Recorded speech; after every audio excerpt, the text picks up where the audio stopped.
Effective Facebook advertising tips and ideas. Carry out the tips below to optimize your FB campaign and scale up your success. Ride your best ads to their logical conclusion. Keep running your best ads until they no longer meet your performance targets. Proof your post ads before spending money on them. Facebook allows you to promote your post on their system. Just because you think a post is hot, it doesn't mean that you should go ahead and spend cash promoting it on Facebook.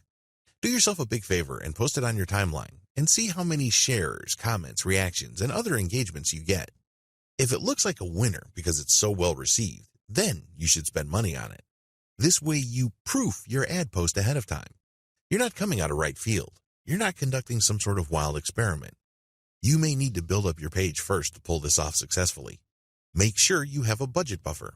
Make sure you split up your advertising budget in a way that can adequately fund your experimentation and the whole Facebook ad optimization process. You should also set aside the bulk of your advertising money for scaling up your formal ad campaign. This is how you maximize your ad budget dollars. If you set this up properly, you actually save money because Facebook will run your ad more often if it gets a lot of clicks from your ads. Before you give up on an ad set, give it one more try. If you failed many times, you have to keep trying many times. Well, if you're sure that your ad campaign is a bust, despite its initial success, take a look at the big picture. In the beginning, your ads may have been doing really well because you picked the right image. Your ads were getting the right attention. The problem is, there is such a thing as banner blindness. When consumers keep seeing the same banner over and over again, they reach a point where they no longer see it. That's right, it's as if your banner doesn't exist. This may be the case. If you look at your ad's performance and it was doing really well in terms of ROI in the beginning, and then all of a sudden it starts to drift down and eventually it drops off a cliff, you might want to change the image associated to your ad to cure banner blindness. Personally, I've turned around many of my campaigns just by using this simple trick. It seems basic, it even seems obvious, but it's very effective. Always test your ads in context. It's very easy to just test and optimize an ad based on the same ad's performance. For example, if you're running your first ad, it's very easy to do this because you can see which of the ad variations is doing really well. But when you do this, you're just comparing the ad against its own performance.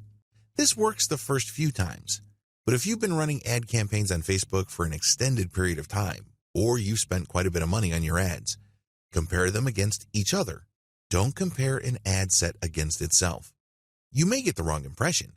You may be thinking that you're doing really well, but it turns out that, historically, you're underperforming. This is why you have to always look at the context of your campaigns. Your campaign is not just some sort of free-form campaign that is floating out there. You must connect it with what went on before. Remember, you're trying to appeal to the same set of eyeballs. Unless you are dramatically shifting your target audience, you're essentially still trying to appeal to the same people. That is the context. And if something worked with them in the past, chances are it will work with them again in the future. The key is to break this down to basic principles or elements and apply those principles and elements to your new ads. There's no way to measure the success of that strategy unless you compare the performance of these later ads with the ones that came before. Repurpose your content and see if it improves your results. You may think that you're doing really well with post ads or picture ads, but you shouldn't leave any money on the table.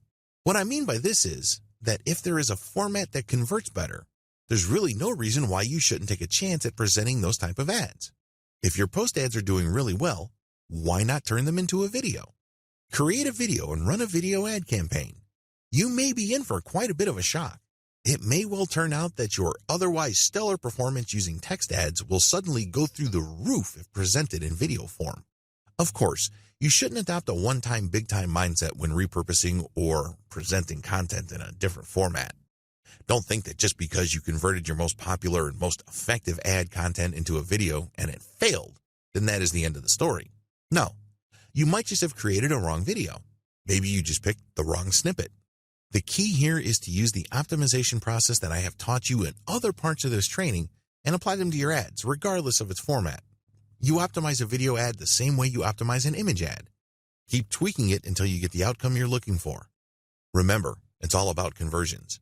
It's very easy to define success on Facebook's advertising system strictly in terms of clicks. I'm telling you, if this is your mindset, you're setting yourself up to fail. Almost anybody can set up a campaign where an ad would get a lot of clicks.